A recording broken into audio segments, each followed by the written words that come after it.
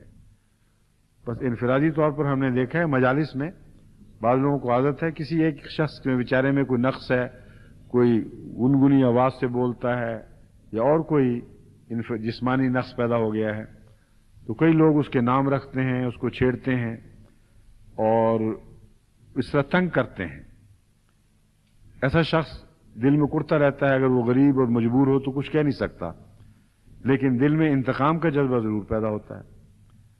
اگر یہ جذبے پلیں اور سوسائٹی میں زیادہ ہو جائیں، بعض دفعہ ایک کمزور آدمی پھر اٹھ کے انتقام کی سوچتا ہے.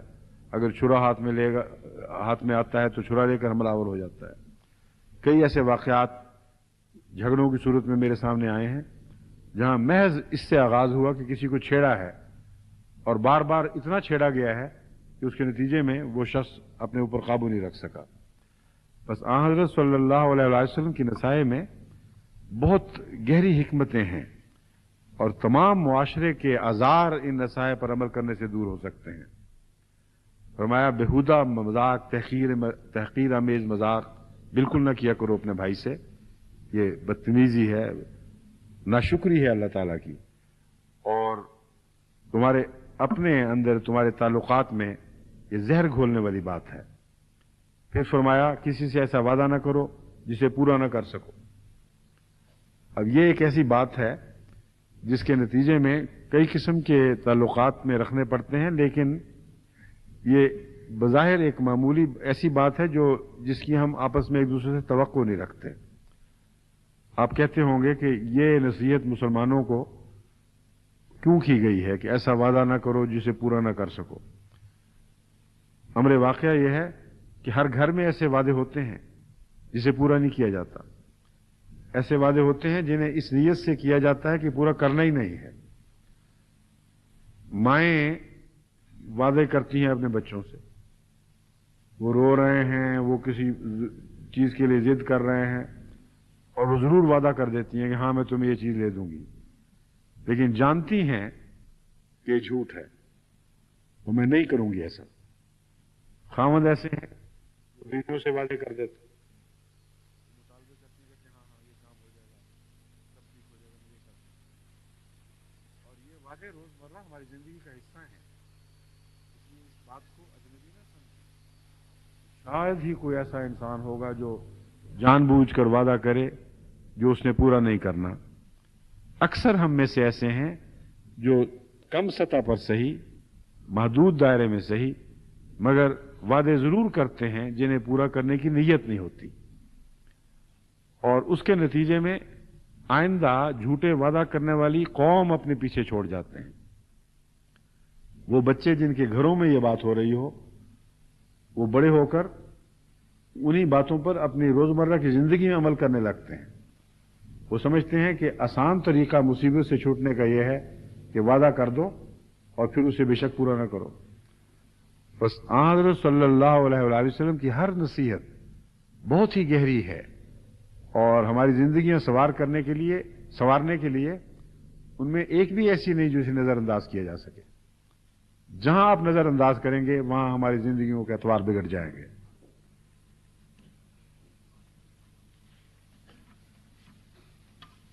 حضرت ابو ہریرہ رضی اللہ تعالیٰ عنہ بیان کرتے ہیں کہ حضرت صلی اللہ علیہ وسلم نے فرمایا دو باتیں ایسی ہیں کہ اگر کسی میں پائی جائیں تو وہ اس کے لیے کفر بن جاتی ہیں.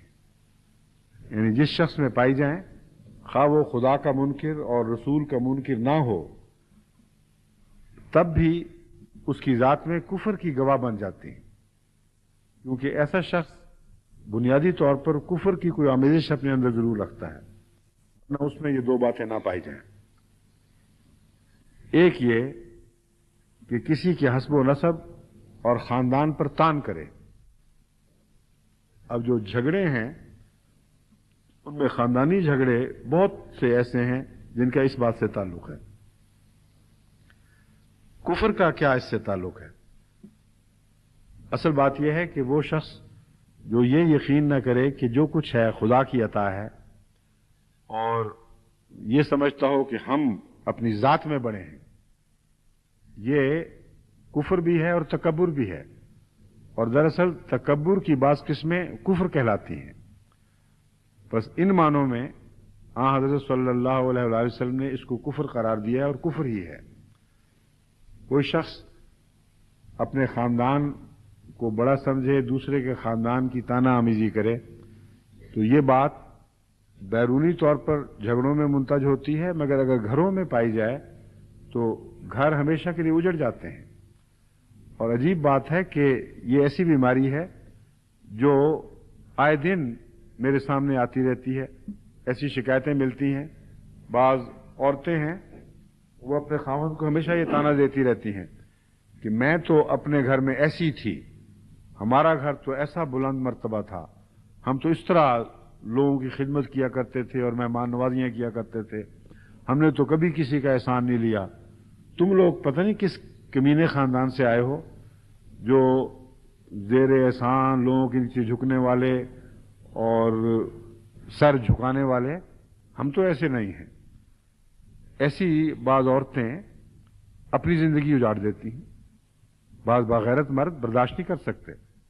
وہ کہتے ہیں اچھا پھر جیسے معزز خاندان سے آئی اسی معزز خاندان میں واپس چلی جاؤ، مجھ ذلیل آدمی سے شادی کیوں کی تھی.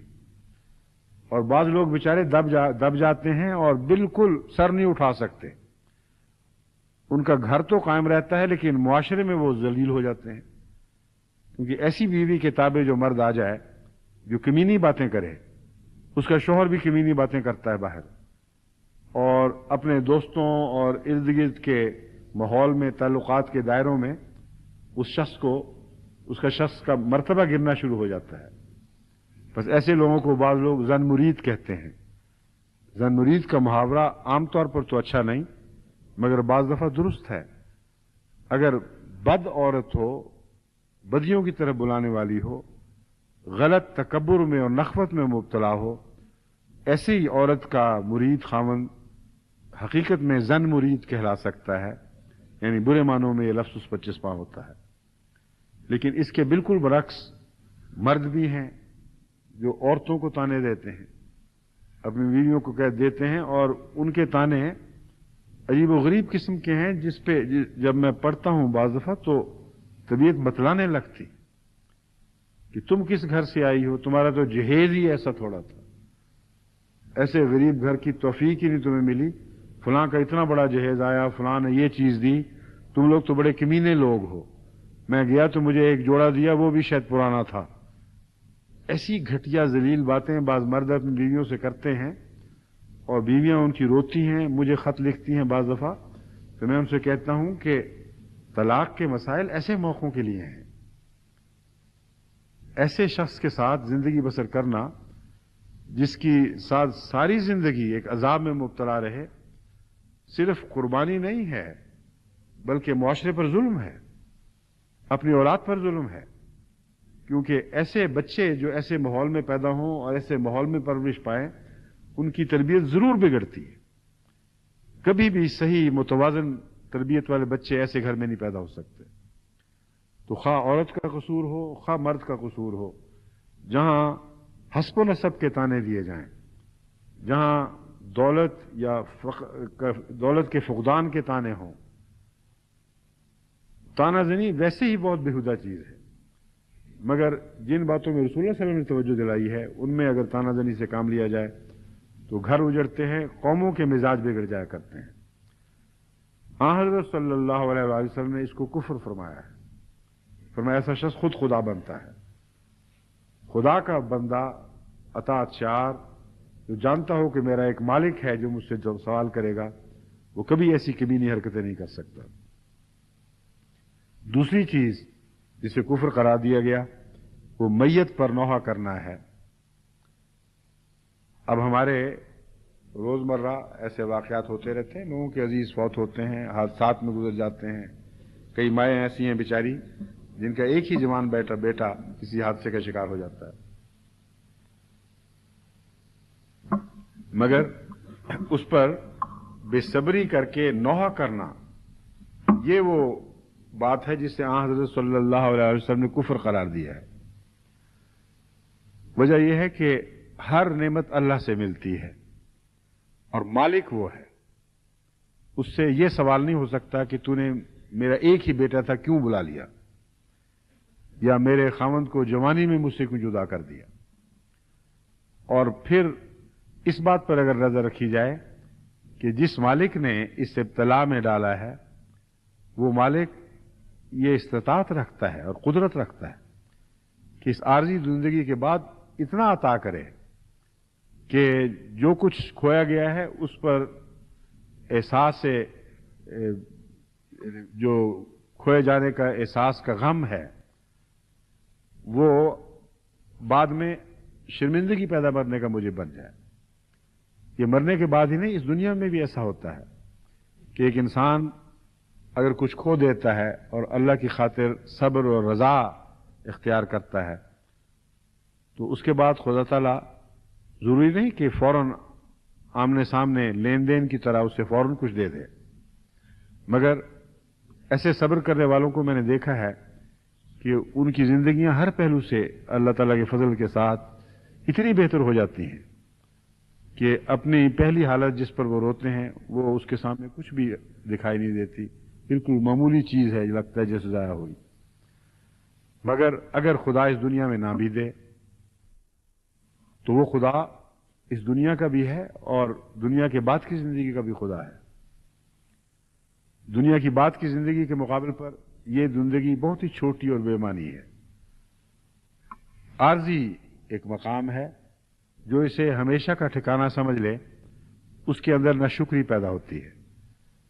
جو یہ سمجھے کہ یہ عارضی ہے اور مجھے خدا کے حضور پہنچنا ہے، سب نے وہیں جانا ہے، اس کے دل میں ایک حوصلہ پیدا ہوتا ہے اور وہ زیادہ ہمت کے ساتھ صدموں کو برداشت کر سکتا ہے.